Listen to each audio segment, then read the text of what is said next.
marshals. They act as a fire marshal when the fire marshal isn't on duty, and there always has to be one available in case something happens at 3 a.m. and Mr. Taylor is out of town or attending to family business. They're called deputy fire marshals. They only get paid when they're on. Generally, they do the fire inspections in town. All the apartments have to be seen once a year. The hotels have to be seen once a year. Restaurants once or twice a year. So they're out inspecting commercial properties. They get paid by the hour, and they're not full timers at all, nor do they collect benefits.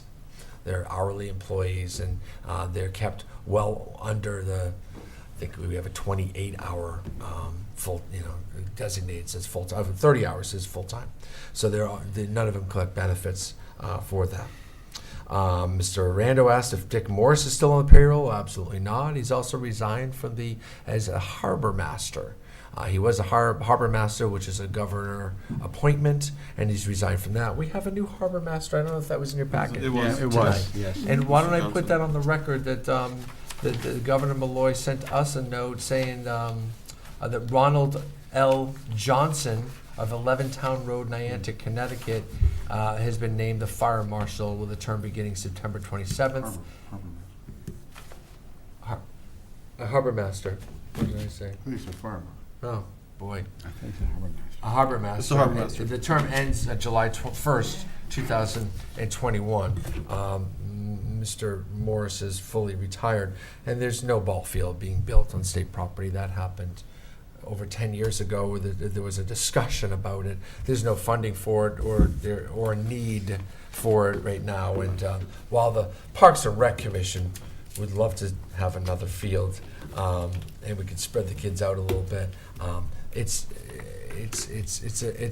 a want, not a need, and we won't be going forward with that.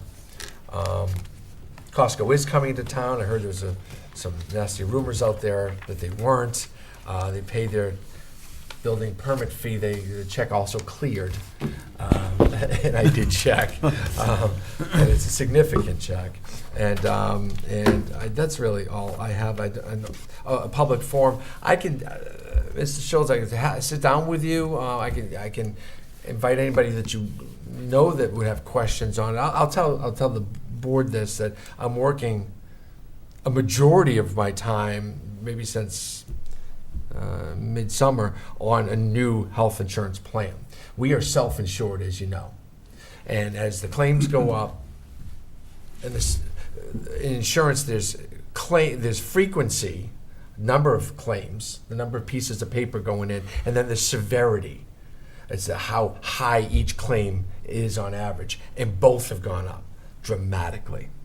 So when we were putting the budget together in January and aimed for a 0.0, we were at probably a 15% increase. I think Anna said 17%, and that's what we figured into our budget. And at that point, that's what our advisors were telling us, and that's what the trend was.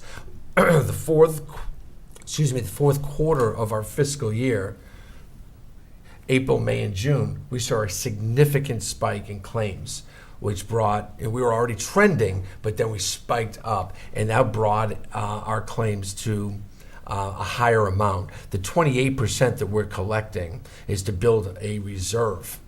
And we're building a reserve because when we go to a new insurance plan on July 1st next year, there's still going to be these claims that come in July and August for the people that went to the doctor on, June 15th. That bill is not going to clear the doctor's office, and by July 1st, we're already going to be paying premiums to another plan, and these claims are going to be coming in. So we need to collect more money from the employees, and yes, the taxpayers too, to be able to pay those claims. And we're trying to find that balance. It's no magic, and I'll tell you what, claims are way up this year. I talk about the spike April, May, and June. It's higher. It's absolutely spiking out of control. The cost of a Band-Aid is 5 times higher than it was 5 years ago. Hospital stay, the X-rays, the CAT scans, and we do have an aging workforce. I'll tell you what, it was brought up in, I think, town meeting. One of you two gentlemen said, in the new contracts we say you can retire, you must retire at 65. If I can do that legally, I will. If I could do it legally, I will. I also don't want to put the town in a litigious place where we're going to be sued for discrimination and age discrimination and all that. But if I could put that in there, by all means. If I could force them onto Medicare, I would too. We found out we couldn't, because I also thought that was a great idea. It makes sense. It makes common sense, but it doesn't mean that the judges and the law allows that. I'm working on a plan. Last year we went out to bid on our health insurance. We went to self-insurance, which we have. We went to the state plan. We looked at going to just buying Aetna, like you and I would go into Northeast Financial and say, I want a health insurance policy. What's the plan going to cost me? We went that route. And we did a hybrid route as well, a little bit of this and a little bit of that. High deductible, we pay self-insurance but a lower amount, and then we kick into a regular plan. We did all sorts of looking. At the time, we stayed with the self-insurance plan, because at the time, at 17%, that was going to be the right number. We blew it. The numbers spiked way up. And if we had a crystal ball and knew that the claims were going to go through the roof, and we didn't, and our health insurance consultants didn't know, and our budget people didn't know, and Anna didn't know, there's no way to know what claims are coming in next month. And they spiked. And next year, it's my plan to go to the Connecticut Partnership Plan. That's going to be a short-term fix. We won't save any money the first year or two, but we'll stabilize. We're not going to see a 28% increase either.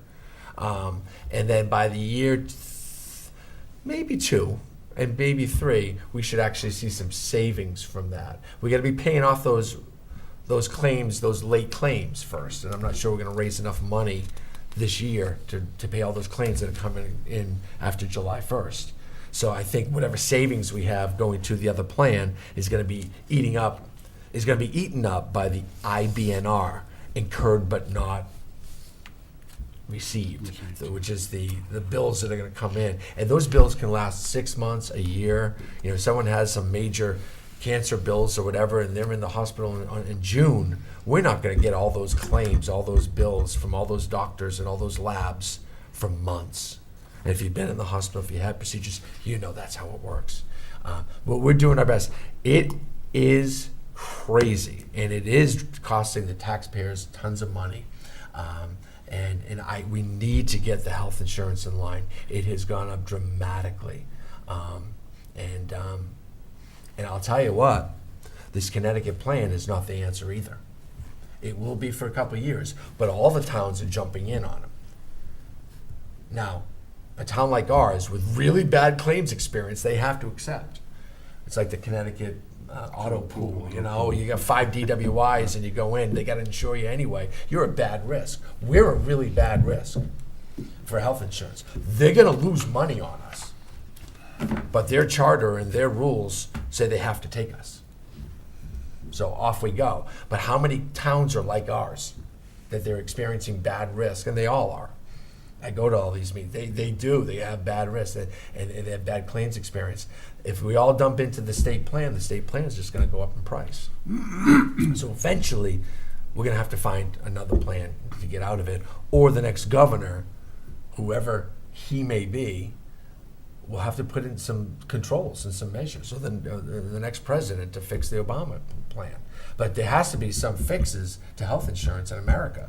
And we're suffering for it. And we're paying our taxes are going toward these plans. So that's the answers to your questions. And you raised some very specific questions, and they were good ones, Mr. Schultz. But yeah, I kind of go over it with you at some point. I got an executive session today, but maybe we can connect to, and I kind of go over what some of this stuff means. The 28% increase versus the 17% copay, and I'll go over it with you. Maybe I'll stop in your shop before the end of the weekend.